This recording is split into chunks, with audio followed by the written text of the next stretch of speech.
बच्चों, इस वीडियो में हम लोग देखेंगे एनसीईआरटी के एक्सरसाइज 1.1 का क्वेश्चन नंबर 14। चलिए रीड करते हैं क्वेश्चन नंबर 14 को। Let is capital L be the set of all lines in X Y plane. यहां पर सेट क्या है? Capital L. उसको रिप्रेजेंट किया जा रहा है कैपिटल एल से, और ये जो सेट है वो ऑल लाइंस का सेट है।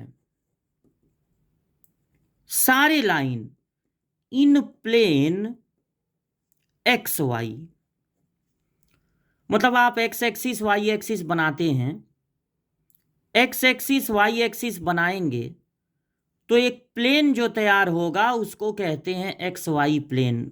उस पर जितनी लाइनें बन सकती हैं उन्हीं के सेट को एल से रिप्रेजेंट कर रहे हैं। अब रिलेशन क्या है? रिलेशन है, एक लाइन है L1 और एक लाइन है L2। यहां पर L1 L2 लाइन को रिप्रेजेंट कर रहा है, तो एक लाइन है L1 और एक लाइन है L2। L1 is parallel to L2, और रिलेशन क्या है कि L1 जो है वो पैरेलल है L2 के, यानी पैरेलल होना रिलेशन है। तो उस रिलेशन को भी हम लोग नोट किया जाए, लाइन L1 पैरेलल है लाइन L2 के। Show that R is an equivalence relation. तो सबसे पहले तो आपको शो करना है कि ये जो रिलेशन है वो इक्विवेलेंस रिलेशन है। बाद में एक पार्ट और है क्वेश्चन का, उसको पढ़ा जाएगा, लेकिन पहले हम लोग ये शो किया जाए कि ये इक्विवेलेंस रिलेशन है। अब कोई भी रिलेशन तब इक्विवेलेंस होगा जब वो रिफ्लेक्सिव हो, सिमेट्रिक हो और साथ ही साथ ट्रांजिटिव भी हो, साथ ही साथ वो ट्रांजिटिव भी हो। तो अब रिफ्लेक्सिव के लिए हमको एक लाइन की जरूरत होती है, सिमेट्रिक के लिए हमको चाहिए 2 लाइनें, और ट्रांजिटिव के लिए हमको चाहिए 3 लाइनें। रिफ्लेक्सिव की जांच करते समय, रिफ्लेक्सिव को चेक करते समय कुछ मानना नहीं है, बल्कि ऑर्डर्ड पेयर में दोनों जगह यही लाइन रख के देखना है कि सही आ रहा है कि नहीं। तो अब हम ऑर्डर्ड पेयर में एक ही लाइन को दोनों जगह रखकर ये देखेंगे कि इसमें ये रिलेशन मिल रहा है कि नहीं। तो रिलेशन क्या है? रिलेशन है कि दोनों लाइनें एक दूसरे के पैरेलल हैं। सॉरी, यहां पर L1 हो, जो लाइन यहां पर है वही लाइन यहां पर भी है। तो ये बताइए, क्या कोई लाइन खुद के पैरेलल होती है? रिफ्लेक्सिव में 2 अलग अलग लाइनें नहीं ली जाती हैं, 2 अलग अलग पर्सन नहीं लिए जाते हैं, 2 अलग अलग नंबर नहीं लिए जाते हैं। रिफ्लेक्सिव में रिफ्लेक्सिव तभी होता है जब वो दिया गया रिलेशन सेम पर्सन पे फिट बैठे। अगर पर्सन का रिलेशन है तो सेम लाइन पर फिट बैठे, अगर वो लाइन का रिलेशन है तो यहां पर रिलेशन किसका है? लाइन का यह है। तो अब हम लोग ये सोचा जाए कि क्या कोई लाइन खुद के पैरेलल होगी? All lines are parallel to themselves. ये आप बात जान लीजिए कि हर लाइन खुद के पैरेलल होती है, क्योंकि हर लाइन अपने साथ 0 डिग्री का एंगल बनाती है, इसलिए हर लाइन खुद के पैरेलल होती है। इसलिए L1 इस रिलेशन में मिलेगा, क्योंकि हर लाइन खुद के पैरेलल होती है। ये बात सही है, इसका मतलब है ये रिलेशन रिफ्लेक्सिव है। ठीक है, रिफ्लेक्सिव हो गया। अब सिमेट्रिक को चेक कैसे करते हैं? सिमेट्रिक को चेक करने के लिए सबसे पहले मानना होता है कि L1 L2 दो अलग अलग लाइनें इस रिलेशन में मिल रही हैं, मतलब कि L1 पैरेलल है L2 के, ये पहले मान लेंगे और फिर पलट के देखेंगे सही आ रहा है कि नहीं।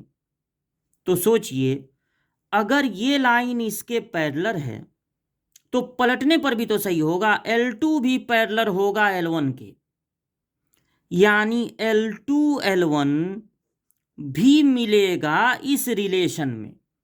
और अगर पलटने पर भी मिल रहा है तो इसका मतलब ये रिलेशन सिमेट्रिक भी है।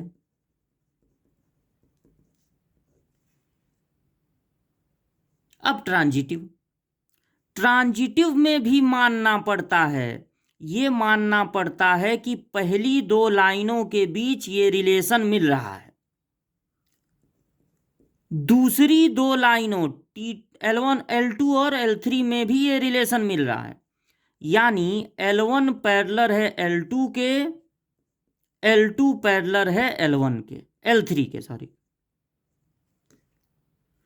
अब ये जो दो स्टेटमेंट आपके सामने हैं, इनको इक्वेशन नहीं कहेंगे, ये दो स्टेटमेंट हैं कि L1 पैरेलल है L2 के और L2 पैरेलल है L3 के। तो अब बीच वाला हटा के देखिए, क्या L1 भी पैरेलल होगा L3 के? बिल्कुल होगा। अगर दो लाइनें पैरेलल हैं और दूसरे पैरेलल एक तीसरी लाइन खींच दिए तो पहली और तीसरी भी पैरेलल होंगी, यानी L1 L3 भी इस रिलेशन में मिलेगा और इसलिए ये रिलेशन है ट्रांजिटिव।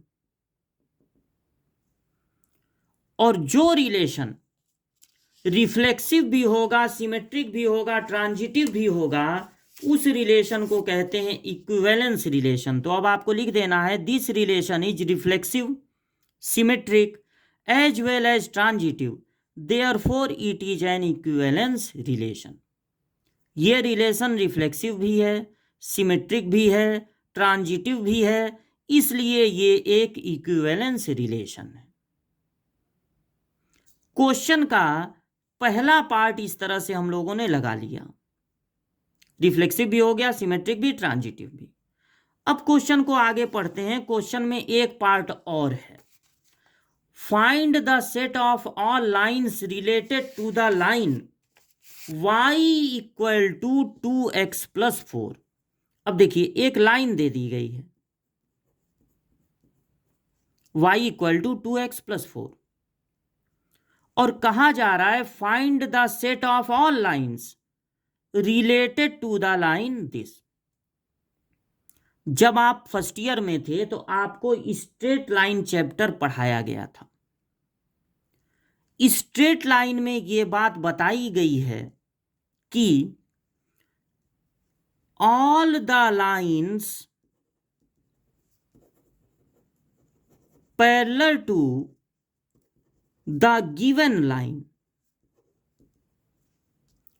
जब हमारे पास किसी लाइन का इक्वेशन होता है और उस लाइन के पैरेलल जितनी लाइनें होंगी उसका इक्वेशन बनाना होता है, तो y का कोफिशिएंट चेंज नहीं होता है, x का कोफिशिएंट भी चेंज नहीं होता है, बस कांस्टेंट चेंज होता है। तो इसको हम लोग लिख दिया जाए लैम्डा, वेयर लैम्डा इज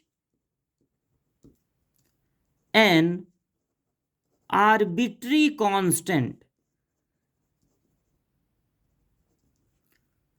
केवल ये जो 4 है, इसके पहले जितनी भी लाइनें होंगी उसमें ये जो 4 है, हो सकता है -4 हो जाए, 1/4 हो जाए, 2 हो जाए, 3 हो जाए, 17/7 हो जाए, बस ये कांस्टेंट टर्म बदलता है, बाकी x और y के कोफिशिएंट नहीं बदलते हैं।